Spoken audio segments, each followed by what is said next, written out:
मेरा नाम आरजू यादव है। मेरा सवाल ये है कि जम्मू कश्मीर में 29 सीट आई है बीजेपी की और हरियाणा में 48।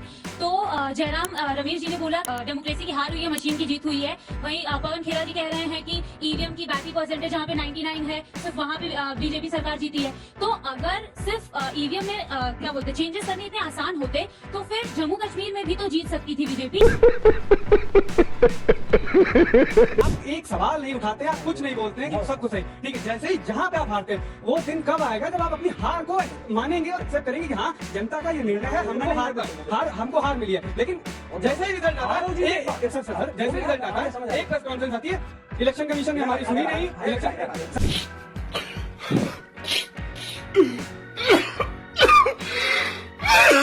सवाल ही पूछा, उसके मन में भरा हुआ है, कुछ नहीं पूछा। सर आप समझ रहे हैं जब कोई हेराफेरी करता है ना, जब कोई चोर गले से पैसा चुराता है ना, तो एक्सपीरियंस बराबर है आदमी को, क्योंकि कांग्रेस से है ना सब बैटरी का ध्यान से मैकेनिकल इंजीनियर बन जाते, काहे पॉलिटिशियन बन गए। शुक्रमानिए हमारी सरकार है, तभी आपको सवाल पूछते हैं। जीते हो, जब जम्मू कश्मीर में जीते हो सब बहुत अच्छा है, जब तेलंगाना में जीते हो सब बहुत अच्छा है, हिमाचल में जीते हो सब बहुत अच्छा है। जैसे ही चुनाव आते हैं रोना शुरू कर देते।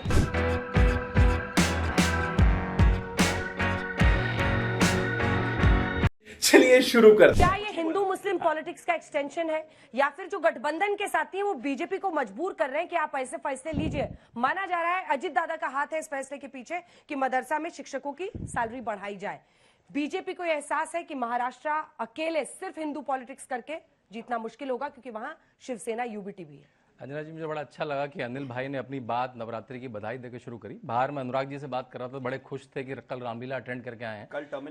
योगी जी ने कहा कटोगे तो बटोगे, तो सीख घर घर तक पहुंची, ये बहुत अच्छी बात है। अभी थोड़ी देर पहले संस्कार की प्रोफेसरी कर रहे थे। अभी देखिए प्रोफेसर साहब को देखिए, संस्कार के प्रोफेसर थे, अभी संस्कार सिखा रहे थे। या नवरात्र पास रखेंगे आपको अच्छा हो गया, आपका हो गया, इधर हो गया, उधर नहीं, आगे डिबेट में बढ़ते हैं। आपके ऊपर डिबेट थोड़ी है कि गए कि नहीं गए रामलीला।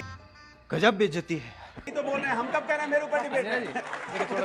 थोड़ा सा चुप करा दिए। देखिए अब जितनी भी छोटी पार्टियां देखिए पूरे भारत में, वो दो तरह से निकली हैं। एक तो वो जेपी मूवमेंट से निकली है। जेपी मूवमेंट क्या था, वो पूरा एंटी कांग्रेस मूवमेंट था।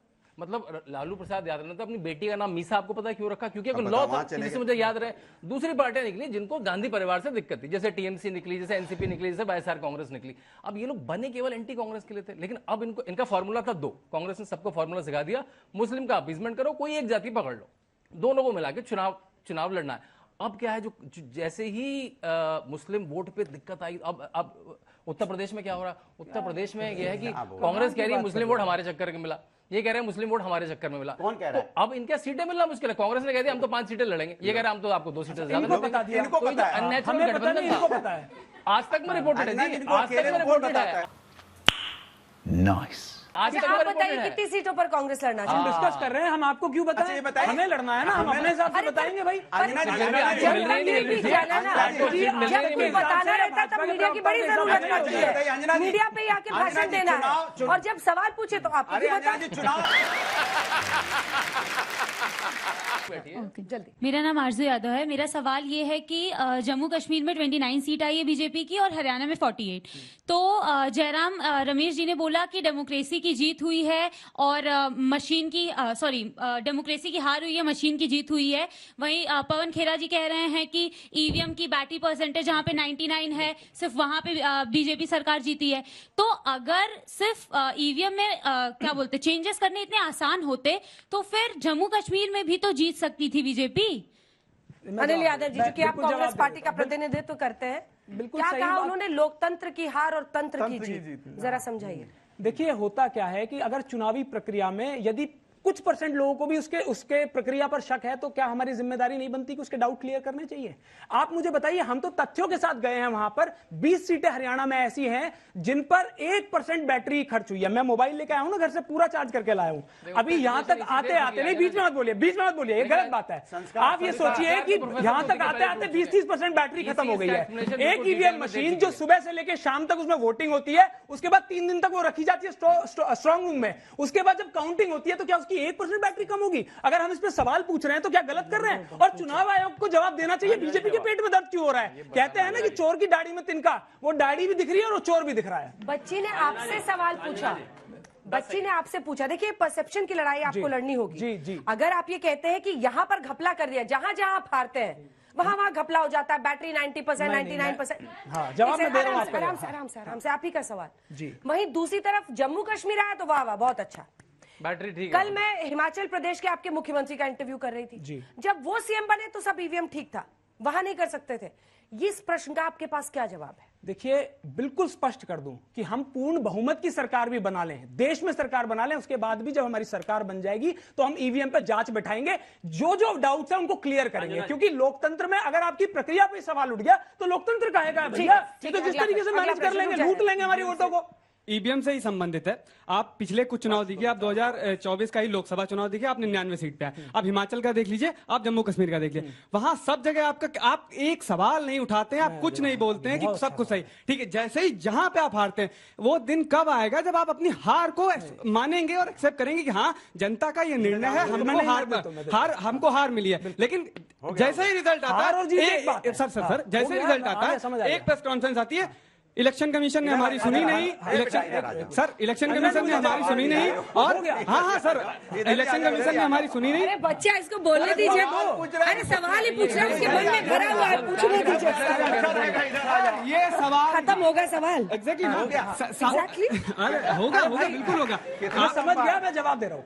सर आप समझ गए ना कि हार को स्वीकारना चाहिए। चुनाव न जीत जाते। इन्होंने कहा, देखिए मुझे एक बात बताइए, इन्होंने कहा, अरे सुन लो भाई, इन्होंने कहा कि आप यहाँ जीतते हैं, यहाँ सवाल नहीं उठाते, वहां जीतते हैं, वहां सवाल नहीं उठाते। देखिए एक बात सुनिए, जब कोई हेरा फेरी करता है ना, जब कोई चोर गले से पैसा चुराता है ना, तो मालिक यानी कि जनता, और चोर जो हमारे लोकतंत्र की चोरी कर रहे हैं, वो कैसा पैसा निकालता, थोड़ा सा निकालता, जिससे मालिक को शक ना हो। अगर ये सारे एक साथ निकाल लेंगे तो ये जनता आ जाएगी ना, वहां पर पार्लियामेंट में पहुंच जाएगी, जूते टंडे सब लेके। तो ये बड़े स्मार्टली ये काम करते हैं। आप देख रहे हैं चोरी का एक्सपीरियंस बराबर है आदमी को, क्योंकि कांग्रेस से हमारे साथ हो रही है भैया।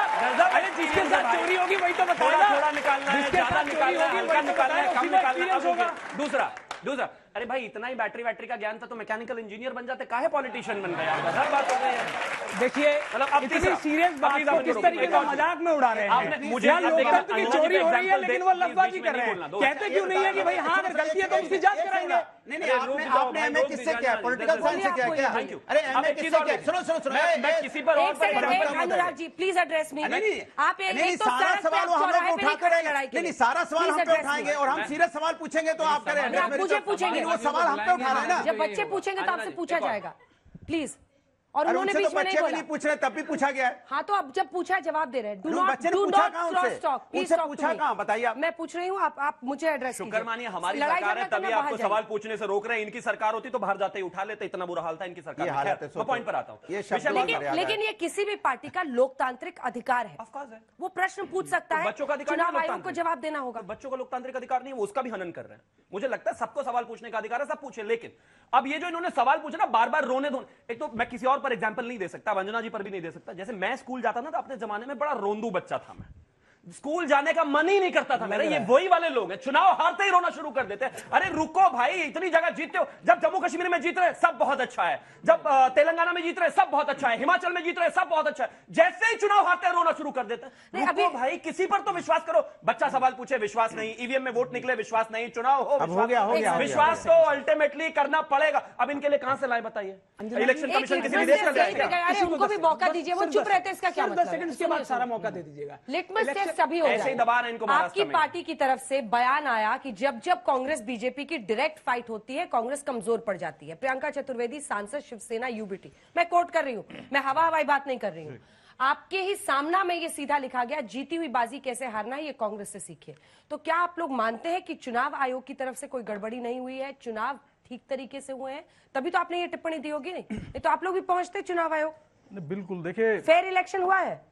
मैं इलेक्शन को फेयर कह सकता हूँ, वो ईवीएम पे हम सवाल नहीं सकता, आप या तो कह दीजिए या कहिए। देखिए जो प्रश्न हमारी पार्टी ने उठाया है वो बिल्कुल वाजिब उठाया। जिस तरह से हरियाणा में हारे, अगर उस वक्त गठबंधन सही तरीके से किया गया होता तो शायद एक जीती हुई बाजी ना हारते।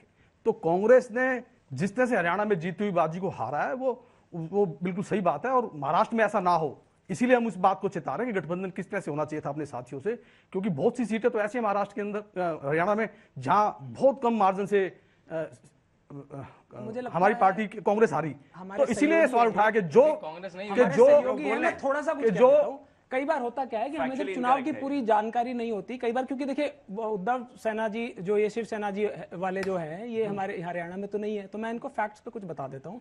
देखिए हम क्या हरियाणा है- में नाव बेसिस है, लेकिन हमें भाई हरियाणा साहब, का सुन ज्ञान तो तो है, हम देश की लीजिए, नॉलेज तो सुन रखते हैं कि अरे मैं कहाँ पर आपकी क्या बात- दिक्कत है। सुन, आपकी बात कर रहा हूँ, सुन नहीं, लीजिए। देखिए, मैं ये कह रहा हूँ कि 9 ऐसा थोड़ी है कि सीटें हमें देश के हम विषय भारतीय पता नहीं जनता है। पार्टी से कम जरूर है, लेकिन परसेंटेज तो विपक्ष में होने का मतलब ये नहीं है कि हर मुद्दे को गलती कहा सीटें जाए। ऐसी हैं जहां पर वो 1% जो ईवीएम जो है सिर्फ 1% यूज हुआ है, 99% पूरी बैटरी में वो एक दो जगह ऐसी बातें आई हैं, मैं इसको सही नहीं 70 समझता। सीटें ऐसी हैं जहां पर 70% ईवीएम यूज हो गई, तो हमारा सवाल उठाना लाजमी है। दूसरी बात ये कह रहे हैं कि सहयोगियों से मदद ले लेते हैं। देखो बिल्कुल सही बात है, मदद हो जाती है, अच्छी बात है, लेकिन हमारे सहयोगी आम आदमी महाराष्ट्र में पार्टी सही के वो तरीके से 88 गठबंधन सीटों करके पे लड़े, लोकसभा का चुनाव लड़ा 87 गया, सीटों पे तो उनकी सही तरीके से हम जमानत जीते ना। Just 10 seconds on this. Just 10 seconds. सिर्फ 10 seconds. 10 seconds.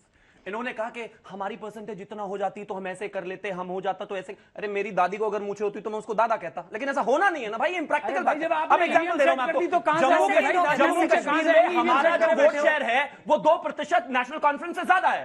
सीटें हमारी 13 कम है उनसे, इससे कोई लॉजिक नहीं है भाई। और हरियाणा में 19 सीटें हैं कि 5,000 से कम करवा देता है, उसमें से 10 हम जीते, 7 वो जीते, ऐसा नहीं है। अनुराग जी, देखिए कमाल की बात, इतना तेज तेज झूठ चिल्लाने से थोड़ी हो जाएगा। धीरे-धीरे अब बोलिए हमने बोला था हम उत्तर प्रदेश के अंदर में 43 सीटें जीत के आए थे, तब भी हमने कहा था, तब भी खड़े होकर पार्लियामेंट के अंदर में बोला ईवीएम पे हमें भरोसा नहीं है।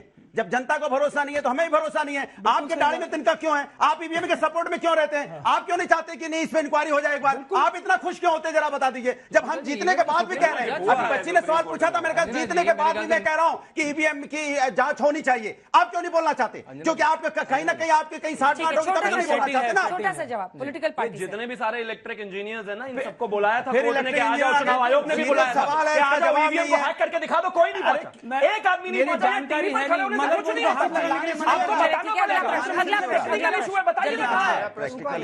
गठबंधन से है कि जब आपकी सरकार नहीं बन रही होती है तो आप गठबंधन कर लेते हैं। हरियाणा में आपको लगा कि आप अकेले सरकार बना सकते हैं, जैसे कांग्रेस है तो उन्होंने सोचा कि मेरी अकेले सरकार बन सकती है, जाटों को लेके हम सरकार बना सकते हैं, लेकिन आपकी सरकार नहीं बनी। अब आप इलेक्शन कमीशन के ऊपर थोप दिए कि नहीं हुआ। अगर आप गठबंधन में रहते तो आपकी सरकार बनती, तो क्या आप यही चीज कहते? देखिए इसको एक फीडबैक की तरफ लीजिए, क्योंकि हम लोगों ने टॉपिक महाराष्ट्र के इर्द गिर्द रखा था, लेकिन जितने बच्चे आ रहे हैं वो इस बात से नाराज हैं। मतलब आपका रिजल्ट्स को एक्सेप्ट ना करना एक इशू बन रहा है, इसकी गंभीरता को आप समझ रहे हैं?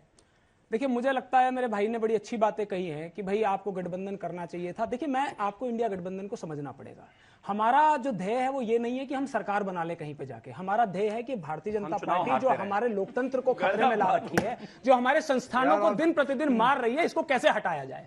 हमने हमारे लिए इंपॉर्टेंट ये नहीं है कि समाजवादी कहीं कितनी सीटें लड़ेगी या आम आदमी पार्टी कितनी सीटें लड़ेगी। हमारे लिए इंपॉर्टेंट ये है कि जो लड़े वो हरा दे भारतीय जनता पार्टी को। खुद अखिलेश जी ने भी कहा था, समाजवादी पार्टी से जब हमारा गठबंधन की बातें चल रही थी, खुद अखिलेश जी ने ये बात कही कि मेरे लिए सीटें इंपॉर्टेंट नहीं है, हरियाणा में मैं चाहता हूं कि हमारा जितना समर्थन है आप लीजिए और हराइए। ठीक महाराष्ट्र है, में चुनाव होना है, महाराष्ट्र वाले आपने देखे ना, उन्होंने कह रहे हैं कि आपको सबक सीखना चाहिए। नहीं, निश्चित आपको तौर पर समझना कुछ चाहिए, जो आपको हमारे अच्छी संविधान बात है के ना, लिए ये ये गठबंधन गठबंधन है। होती है, परफेक्ट कोई नहीं है, उनको अंजना जी अच्छी बात है ना कि मुझसे बात कह पा रहे हैं। उनके तो गठबंधन आपस में डर के मारे बात ही नहीं कर पाते। जी सरकार, जी सरकार, ऐसा है जी क्या? सरकार, ऐसा है? जी सरकार वाले अगर- गठबंधन है इनका। और इनके चार- सुनिए, मेरी बात पूरी हो जाए अंजना जी। आपकी अगर बात बात तो पूरी नहीं होगी पूरी तो कर फिर क्या? लीजिए, पूरी कर लीजिए। अरे इतना उधर सबसे नहीं, ज्यादा इधर- तो तुम ही इधर- बोलो, फिर इधर- इंतजार। इधर। ये बताइए तीन लड़कों को कि- तो सुनिए, हरियाणा में आप गठबंधन इनका कैसा होता है? हरियाणा में जेजेपी के साथ गठबंधन किया, पार्टी खत्म हो गई। कश्मीर में पीडीपी के साथ गठबंधन किया था, पार्टी खत्म हो गई। शिवसेना के साथ गठबंधन किया था, महाराष्ट्र में 2 भागों में बांट दिया। उसके बाद एनसीपी के साथ गठबंधन किया था, 2 भागों में बांट दिया। अब टीडीपी के साथ है, जेडीयू के कंधे पे सवार बैठे हैं। जेडीयू को कई बार इनको छोड़ चुके, उनको छोड़ चुके, कहते कभी इंटी जेडीयू की हम लेंगे नहीं। सत्ता बनाने के बाद आप उनके कंधे पे जाके सवार हो गए। सवाल है कि आप तो पार्टी खत्म कर देते हो या तोड़ देते हो। हमारे यहाँ तो आपस में बात होती है, हम एक दूसरे से बात करते हैं, एक दूसरे से शिकायत करते हैं। कहाँ क्या कमी है? इंसान को सीखना चाहिए। हाँ, क्या? जितनी भी उम्र है तब तक सीखना चाहिए, लेकिन अगर राहुल गांधी और 4-5 साल सीखते रहे तो उनको वृद्धावस्था आगे पेंशन वही। मिलनी शुरू हो जाएगी। भाई क्या बात कर रहे हो, सीखते ही रहोगे। 52 चुनाव हो गए और कितना सीखना है भाई? ये बात इतना है मौका कि किसी को ये मिल जाए, वो भी है सुपरस्टार बन जाएगा। जो पार्टी 3-3 बार जीत रही है उनके पास। दोस्तों वीडियो अंत तक देख ली है तो अच्छी लगी होगी। अगर वीडियो अच्छी लगी है तो वीडियो को एक लाइक और चैनल को सब्सक्राइब कर लेना, और वीडियो में आपकी क्या राय है ये जरूर लिखना। वीडियो अंत तक देखने के लिए आप सभी का बहुत बहुत धन्यवाद। चलिए मिलते हैं अगली वीडियो पर, तब तक के लिए बाय।